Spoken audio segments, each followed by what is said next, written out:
Okay, welcome back to our roundtable. We have seen presentation of all five scholars and practitioners in this area. So we try to drive some particular discussion on this topic. I guess the elephant in the room is that seems like there's a trade-off between economic efficiency and some concern of data usage and data sharing. We have seen a lot of regulation seems to try to limit data sharing. At the same time, we also know data sharing could have enormous benefits in terms of productivity and other things. So maybe I can start with Professor Acquisti here. You mentioned the trade-off between more data versus more privacy. So I wonder whether you have any thoughts on how can we regulate data practice while not sacrifice economic efficiency? Maybe I can ask Mr. Peng, you have been using technology to solve the potential problems in security and other concerns. So to what extent do you believe the organic development of technology will solve the problem without, say, the regulator intervention? 其实刚才我们前面有些案例也分享的，其实所有的数据的最终的价值的体现和最终的这个如何去衡量它的，就像刚才陈龙教授讲的这个平衡，它的这个价值和这个安全之间呢是有一个利润的这个利益的平衡的。所以我们所有的从业务的角度来讲，是如何能够让商家让企业能够产生价值，在这个价值之下再去平衡这个规则，这是第一个逻辑。第二个逻辑是所有消费者的隐私，这个是一个最基准线，这个是不能够去有任何的这个技术的方式去突破的，而是说在这两者之间，我们如何用技术的方式去帮助去做平衡，在既保护隐私又能增加这个商家的权益，但是要增加商家利益，在这个中间增加利益的过程中，就要投入一些技术的这个成本，所以就是其实是一个经济的一个平衡。我觉得这是第一个逻辑，是两个一个对照。然后呢，第二个是，今天在整个的企业或者在社会层面，其实出现3个断流的。那第一个呢是整个的工作流，就是我在 A 部门做的一件事情，要到 B 部门审批 ，C 系统去做这个确认。其实这个是一个工作流的断流。那第二个断流的是什么呢？我们叫做这个数据断流。那如果工作流断掉了以后，数据流天生就断了。那第3个是什么呢？就是业务流会断，因为财务部门做了个决定，可能业务部门这个觉得对我的收益我根本感知不到呀，所以的商业流是断的。所以你看到商业流、这个数据流和工作流3流是断掉的。那我们如何能够站在企业的视角，其实看到解这个题，其实这个题背后就是安全、高效和高质量的数据流通，能够让3流变1流。从这个经济效益上和企业的这个增长上，能够看到这样的机会，那我们这促进这个整个的隐私技术和数据安全流通的技術背后的投入，其实就是一个非常对企业来讲是个非常有价值和有意义的事情。我想分享这么2个视角。Thank you, thank you. Professor Gao, I want to see if you have any legal perspective in the balance between value generation and consumer privacy protection. Okay. 要不我 speak in Chinese。关于这个数据的上的各种利益的平衡，是整个数据经济秩序的一个非常核心的问题。那这个首先我们要确认这个数据它的属性是什么。我觉得数据首先是应该作为一个社会资源，它是整个社会运行形成的一个 byproduct， 是一个副产品。那么数据经济是要构建这个 byproduct reuse 那么在这种情况下就需要考虑这个来源者，尤其是涉及个人的时候，这 privacy 的问题。其实 privacy 这个概念非常的泛滥，事实上它是一个来自于 human rights， 我们是一个 dignity 或者是 autonomy of a person。But not to control the data usage. So if the data holder or data user can protect the privacy or the autonomy of the person, you can use it. But if we grant the data user a more exclusive right than the secondary user, how to reuse it, the secondary user, a third user, the fourth user, we need circulate or promote the circulation of the data, not just you use it. So we needed to balance as I mentioned in the presentation, as three roles. First is the subject of the data, the holder, and the user. We need to balance the three parties interested in the data. Thank you. Professor Xiong, you have written about consumer privacy. So do you have any insights from consumers' perspective? Do you feel like consumer privacy protection has been given the right priority as compared to value generation or firm usage of data? Right. I think this is a new issue, right? So that only that's only became relevant in the last few years in some sense, right? So from consumers' point of view, I think this will take more time actually for consumers to eventually figure out, right, how to manage their privacy. I think this is the data I showed earlier, right? So, you know, from our study, you see that actually people are making conscious decisions now. It's not all noise, I think, right? So despite initially, before I look at the data with Long and others, sort of, you know, we expect that it's just totally randomness, right? But, you know, we do see some nice pattern, right? So that shows people are kind of figuring out, but I still think there's a process to go through. You know, just like stock trading, which we know, right, took people several generations to figure out the right way to invest. So at this point, people do recognize the importance. Privacy is a highly relevant issue from legal point of view, from business point of view, and the consumers are gradually to, you know, recognize that this is also relevant for their own welfare, right? But at the same time, I mean, how to make the best use of your data for your own benefit.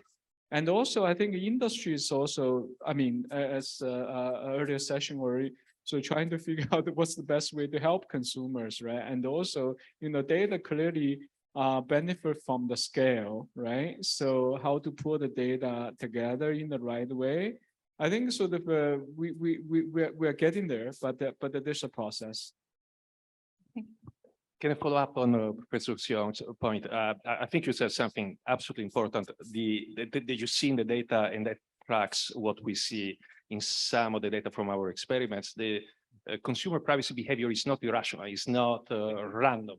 Right. When myself and others have used behavior economics to critique the rational interpretation of consumer behavior, we don't imply as a contrast that consumer privacy behavior is irrational, is chaotic, is nonsensical.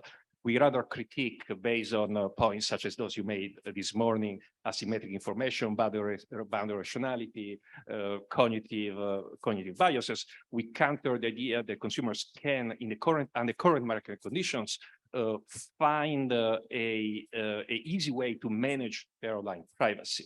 But notwithstanding that, their behavior is far from irrational. It can be explained. Mm-hmm. Thank you. So if I try to look at the same problem, but from geography angle, I mean, we know the technology has made the world to be flat. Okay, the data can flow freely between different countries, between different users, between different organizations. But on the other hand, regulators in different countries seems to put different types of barriers between countries and regions. So how it seems like there's a tension in that, right? That's like a regionalization or even localization of data versus globalization of data usage, which could potentially increase the economic efficiencies. So I wonder how you think about the world should navigate in this area especially for international firms, that they have to serve customers probably in different countries. Well, different countries have different laws and some are stricter than others. There even barrier of data flow from one corner of the world to the other corner of the world. So how should we navigate that? Maybe we can start from Professor Chen. Well, I think it's not difficult to apply the domestic principles to globally. So essentially, globally, I think the direction should be simple. We should promote the general standard, similar standard of the governance, right? For the consumer, the privacy protection, security, interoperability, and stuff like that. So, and internationally, we do see there's more and more this kind of agreement is coming up. Some countries, entity are pushing for it. I think that is the inevitable future, but it takes time because they're at different stage. That's one thing. And the second, then for the business, then inevitably they just have to fit in the global and the locally consistent legislation requirements. But in the meantime, I'm still emphasizing the technology part. If you can have a strong privacy protection technology that is up to the standard, and then I think it will go a long way. Again, it's the way we do business is being fundamentally changed, and this is a production input globally or domestically. And so doing business, you just have to adjust, adopt the best technology. In the meantime, corresponds to the core of the global and the local legislation requirements. Thank you. Maybe I can move to Mr. Peng. In your business, I know Alibaba itself is a global company, and you must have served a lot of firms, have international businesses. So I wonder whether you have thought about this geographic tension. 是的，其实我们在中国有很多的国际的企业在中国做生意，其实这个法律其实与区域相关，所以对于国际性的企业来中国，他要研究中国的法律，所以在中国有一个团队。所以呢，我们在这几年和来中国做生意的企业里边的，其实法务团队和他的技术团队去沟通是蛮多的。那其实我觉得这两个方面，一个叫合法，一个叫合规。那合法这个事情就是要研究法律原则。那这个是没有任何可以 argue 的空间，就要去遵循。那只是把遵循的效率通过软件、通过技术变得更加的这个效率更高，成本更低。第二个合规，合规背后呢，其实就是技术的我们的空间，比如说可见不可用，比如说我们用的同态加密，比如说多方安全计算，比如说联邦学习，其实这些都是在合法的情况下，我们如何能够让数据进行流通，这是技术的空间。所以在这两个方面，和这些跨国公司，我们不管是外国企业来中国，还是我们走向海外，我觉得都会遵循这两个方面吧。谢谢。Thank you. Just want to add one sentence. I think countries in this data economy, they also need to have a strategy. It's not just about protecting one side. They just have to protect your users in the meantime, thinking about I'm losing the whole business, losing the whole trend in the digital economy. So countries inevitably, they have to have a strategy, and companies do. And this is also having the right standard. For example, just Mr. Peng just mentioned, and the global companies, they come to do business in China, for example, they care a lot about those things. But they're not familiar with how to do this, fit the local standard with the right technology. And that's why his service is very valuable to those global companies, the brands. Thank you. Yeah.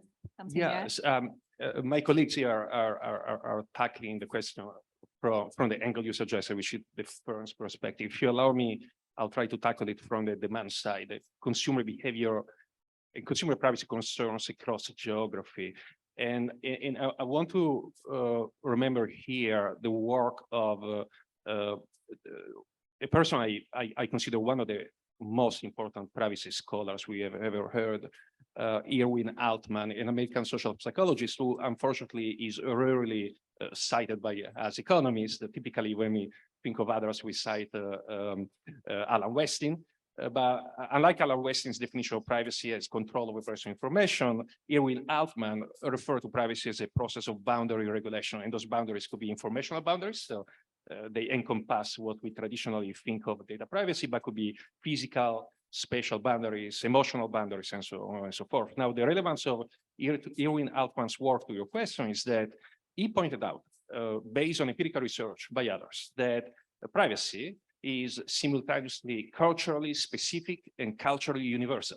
To me, it's one of the most beautiful sentences written about privacy ever, because it encapsulates the fact that privacy norms in China may be different from privacy norms in Italy. And indeed, those norms evolve with local culture in unexpected directions. But what is universal is the drive human beings have for both sharing and sometimes protecting.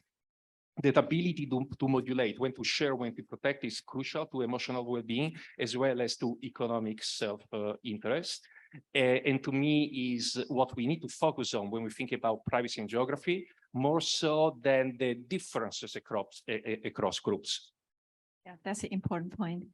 Professor Gao, I know when you draft the Chinese law, you must have thought about how Chinese law might assimilate or differ from the laws in Europe or other countries. So maybe you can share some thoughts in that. Okay. For the data protection, I think it's legal, it's local, because the privacy issue is cultural. Although there is maybe there is a common value of how to protection human, but the privacy is the expectation of a person. It's based on the culture. The difference in China, I think the culture is different to Western countries. So before we employ the data privacy regulation from West country, there is a lot of the misuse of the data. So we control more strictly to use the personal data. So this direction raised a lot of the problems for the data sharing. So in last year, we have the policy to promote the data sharing. So we contributed, we established data holders' rights to sites. You have the right to use the data, but no exclusive right or the ownership. Nobody owns the data, either the person, individual, or the company, or other. So we created the data governance regime to balance all the rules involved the data usage. So it's not the beginning. We want to take more flexible policy in the data sharing, not to protect the personal person to hold the to decide how the data used.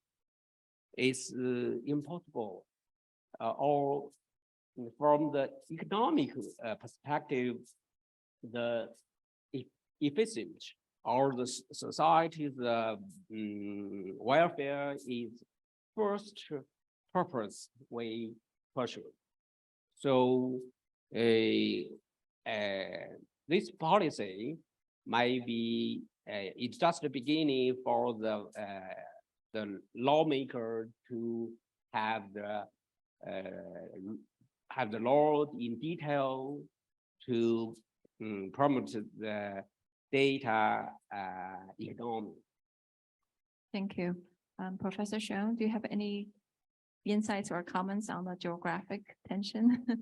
I thought there's from some discussion I heard before. I thought that from legal point of view, the starting point between China and other countries, I think there's a difference is how to view the role of the state, right? So in the US, I thought typical, of course, privacy is not just about the privacy against the firms, but also about the government, right? I think sort of here, there's a big difference.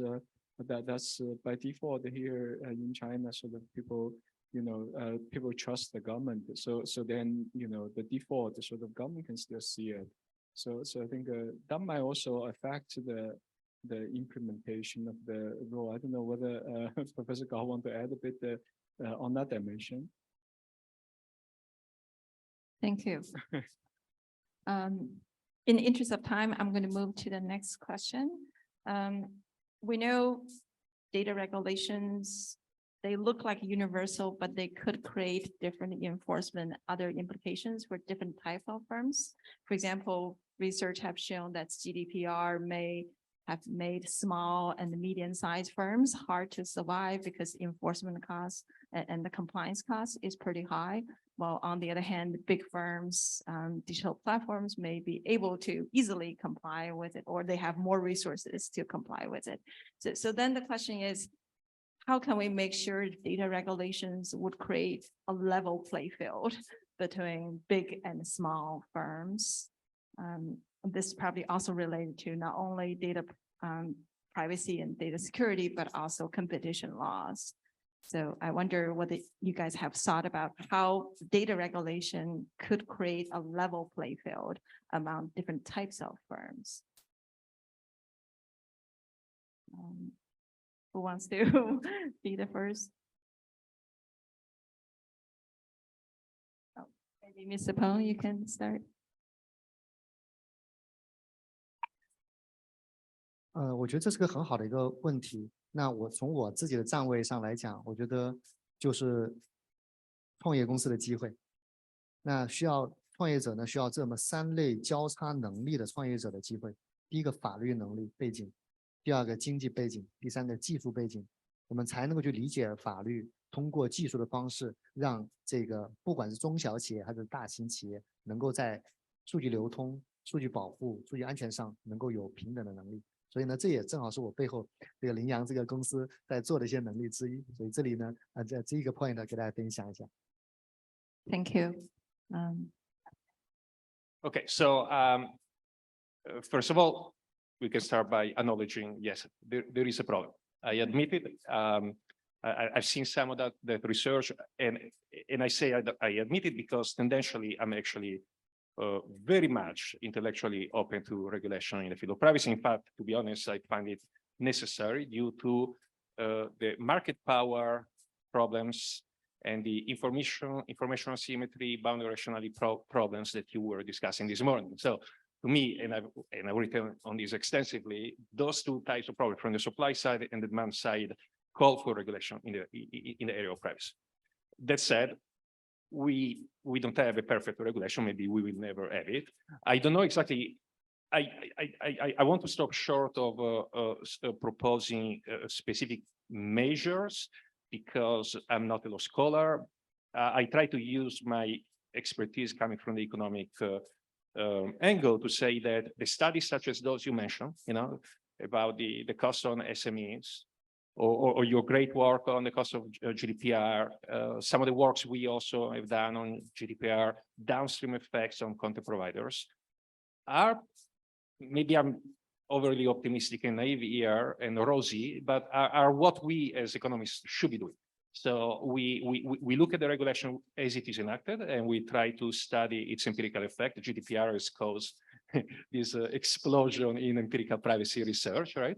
And perhaps from this imperfect process, we end up with modifications to the regulation, right? In the case of GDPR, it seems that to some extent, EU regulators have been listening to research, have been trying to change certain things in terms of enforcement. So while the process is imperfect, I perhaps optimistically believe that the trajectory is positive. And second, this may sound a little bit conspiratorial, but we should not ignore the lobbying that has occurred in the process of writing GDPR as it is now, and probably the lobbying is more powerfully enacted by the larger companies than the small medium companies. So it does not surprise me that eventually what ended up be written into the law would not negatively affect larger companies as it did smaller medium. So there is another lesson to be learned there, right? About the importance of lobbying will never be eliminated, and perhaps to some extent lobbying may also be useful, but at least we want transparency. So we want to know precisely which entity was advocating for what measure, as laws as important as GDPR are being discussed behind closed doors, because we don't have the transparency. If we cannot see how lobbyists are essentially shaping the way usually encompassing regulations such as GDPR are automatically written, that's an enormous information asymmetry problem. Okay, seems like you're advocating for transparency and maybe differential enforcement to fix the caveats of the law. So maybe Professor Chen, you have some thoughts in this area? Right. I think let's go back to one of the principles we mentioned is the this data flow is part of the economic activity, and the market activity and the competition itself would promote this to be solved to a large extent. Let me give a very concrete example. Alibaba, there's more than 10 million SMEs active on it. Platform is a strange thing. You think platform is a big company. It's the platform is an ecosystem. The platform has a huge incentive to let these individuals to thrive. The whole ecosystem thrive, everybody benefit. So it actually, you can ask Mr. Peng, they develop a lot of the data tools to make it available, to make SMEs to have the tools that were only available to big companies before. But that is one thing. It's part of the market activity. So as the competition, it's the market, right? There's a huge incentive to help them. That's one angle. The second angle, I concur that I think the legislation policies should have more sophisticated understanding of different players and how to understand its consequence. It's not one size rule. Probably is that. The third angle I can think about is sequential. So I think in the early stage, it's inevitable that smaller players find it harder to adjust. But I think, as I mentioned again, technology is coming, and technology is becoming inclusive. Mr. Peng is taking this as an opportunity. You think those guys need my service and cost is going down because technology is getting into maturity. I think this will help. Thank you. Maybe I think sort of the GDPR, the immediate impact, I think is compliance costs on small firm, of course, is bigger, right? Because they're small, so they have to fulfill the regulation, right? So that's more costly for small firm immediately, but at the same time, the GDPR limits larger firm how much they can take advantage of their already existing data, right? So in that sense, I think this is where you might say this can help to lever the playing field for smaller firms because right.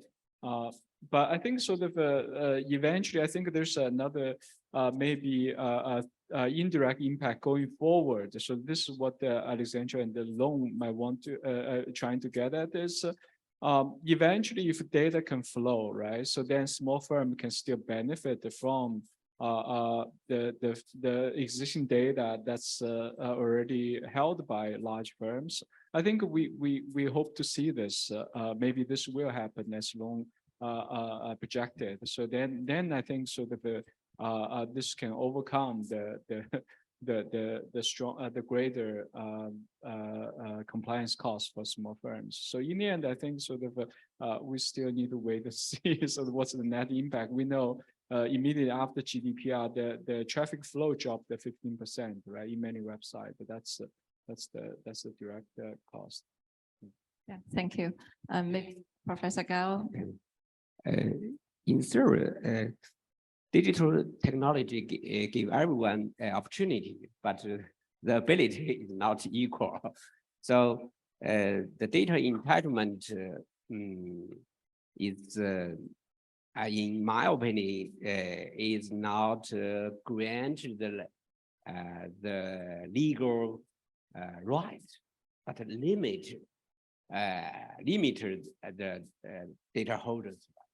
So we need pay more attention to the duty how the data holder, especially the large platform holders, more open the data, release data, give small or beginners, business beginners opportunity to use the data, because the data is power, is the marketing opportunity.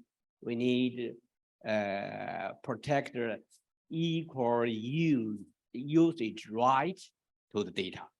That's I mentioned why we created the data usage rights. It's a constitutional right. We need to protect every business beginners to have opportunity to use the data. That's the solution. Thank you. Thank you.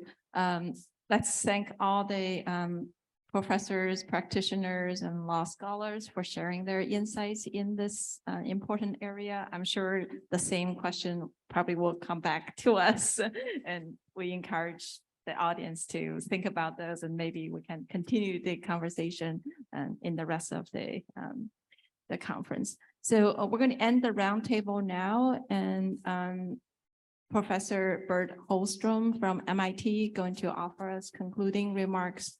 As you know, Professor Bergstrom has won the Nobel Prize in 2016. He's expert in governance of firms and the law and the institution. So we'll really love to see his insights in this area.